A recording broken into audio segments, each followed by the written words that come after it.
En géométrie et en particulier pour le brevet, la rédaction est super importante. Je vais donc vraiment insister dessus parce que chaque ligne que je vais écrire doit se trouver sur votre copie pour avoir tous les points. Donc c'est parti. Calculer Mn. À noter, ici on parle de la distance Mn, donc il n'y a pas de crochet. Si en revanche on nous avait demandé de calculer la longueur du côté Mn, là on aurait mis des crochets. Parce qu'en parlant du côté, on parle en fait d'un segment.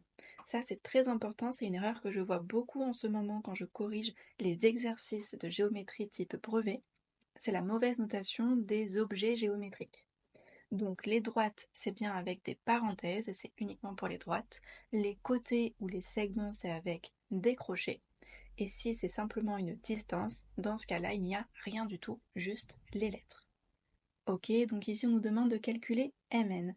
On a cette configuration, donc là pour les exemples, ce sont des configurations classiques, on va dire, de triangles imbriqués, mais nous pourrons avoir par la suite dans les exercices d'autres configurations sous forme de papillon. On connaît donc ON, NQ et PQ. Alors, déjà, on sait qu'on a notre configuration de Thalès, et ça, on va l'écrire. Pour écrire en fait qu'on a une configuration de Thalès, il nous faut parler ou bien de points alignés, ou bien de droites qui s'intersectent en un point. En général, vous utilisez pour la plupart les points alignés, donc on va le faire comme vous le faites vous.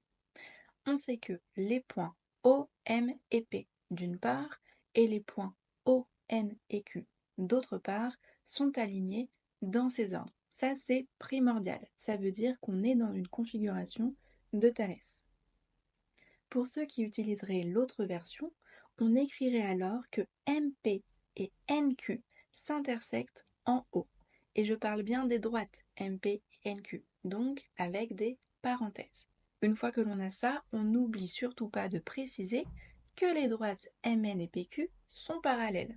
C'est bien ces deux éléments qu'il nous faut, les points alignés et les droites parallèles, pour pouvoir utiliser le théorème de Thalès. Donc on continue, d'après le théorème de Thalès, on conclut